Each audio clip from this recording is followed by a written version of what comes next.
Hello all, ఎట్లున్నారు అందరూ? నేను మీ అర్చన కిరణ్. ఈ వీడియోలో మీకు మన 90s కిడ్స్కి ఫేవరెట్ స్నాక్స్ అయిన అటుకులు బోల్ ప్యాలల చుడువ రెసిపీ మన తెలంగాణ స్టైల్లో చూపిస్తాను. నా చిన్నప్పుడైతే ఏ చిన్న ఫంక్షన్ అయినా సరే ఇలా అటుకులు ప్యాలలు పోపుకేసి ఈవినింగ్ టైంలో అందరినీ పిలిచి కళ్ళు ఈ ప్యాలలు పెట్టి దావత్ చేసేవారు. అదేంటోనండి, చాలా టేస్ట్గా ఉండేవి అలా. ఇప్పుడైతే సమ్మర్ హాలిడేస్ వస్తున్నాయి కదా, పిల్లలు ఇంట్లో ఉంటారు, ఏదో ఒకటి స్నాక్స్ అడుగుతూనే ఉంటారు. ఇలా మన చిన్నప్పటి టేస్టీ స్నాక్స్ రెసిపీ వాళ్ళకు కూడా రుచి చూపించండి, చాలా ఇష్టంగా తింటారు. ముందుగా అటుకులను ఒక అరగంట ఎండలో ఎండపెట్టాలండి. మామూలుగా స్టవ్ మీద అయినా కొంచెం ఆయిల్ వేసి వేడి చేయొచ్చు, కానీ ఇలా అయితే చాలా బాగుంటాయి విరిగిపోకుండా అటుకులు. తర్వాత ప్యాలలను అటుకులను ఒక దగ్గర వేసి ఇలా మిక్స్ చేసి పెట్టుకోవాలి. ఇప్పుడు కడాయిలో ఒక 2 టేబుల్ స్పూన్ల ఆయిల్ వేసి, ఆయిల్ వేడైనాక దాంట్లో ముందుగా పల్లీలను వేయాలి. పల్లీలను స్లో ఫ్లేమ్లో పెట్టి దోరగా మంచిగా వేయించుకోవాలి. మళ్ళీ చెప్తున్నాను, మంట అనేది తక్కువగా ఉండాలి, లేదంటే పల్లీలు మాడిపోయి లోపల పచ్చి పచ్చిగా ఉంటాయి. ఇలా స్లోగా వేయించుకోవాలి. పల్లీలు అయితే వేగిపోయినాయి. వీటిని మనం అటుకుల ప్యాలల మిశ్రమంలోకి తీసుకోవాలి. అలాగే అందులోనే ఎండుమిర్చి వేసి మంచిగా వేయించుకోవాలి. నేను ఓన్లీ ఎండుమిర్చి యూజ్ చేస్తున్నాను. అది కూడా వేగిపోయాక ఈ అటుకుల ప్యాలల్లోకి తీసుకోవాలి. తర్వాత అందులోనే కరివేపాకు కూడా వేసి మంచిగా వేయించుకోవాలి.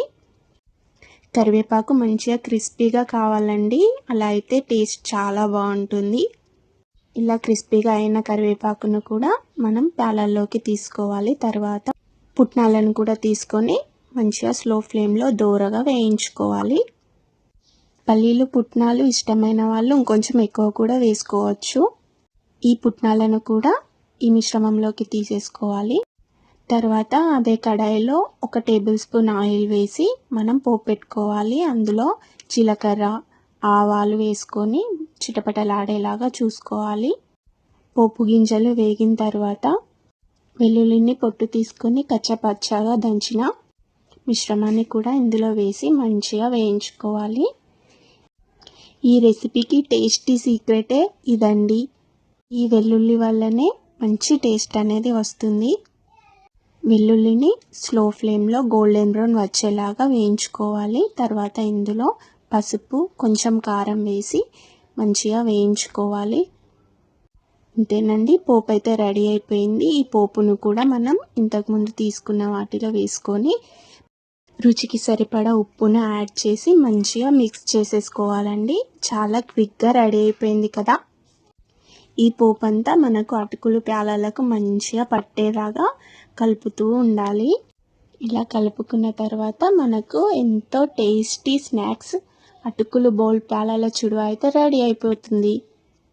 మనం పోపు వేసిన కడాయిలో కూడా కొన్ని ప్యాలలను వేసి అలా కలిపి తీసేసుకుంటే పోపు అనేది వేస్ట్ కాకుండా ఉంటుంది.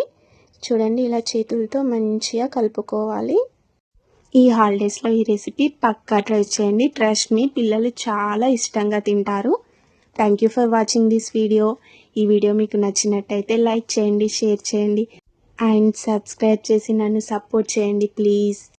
ఇలాంటి మరెన్నో టేస్టీ రెసిపీస్తో మళ్ళీ మీ ముందుకు వస్తాను. Thank you.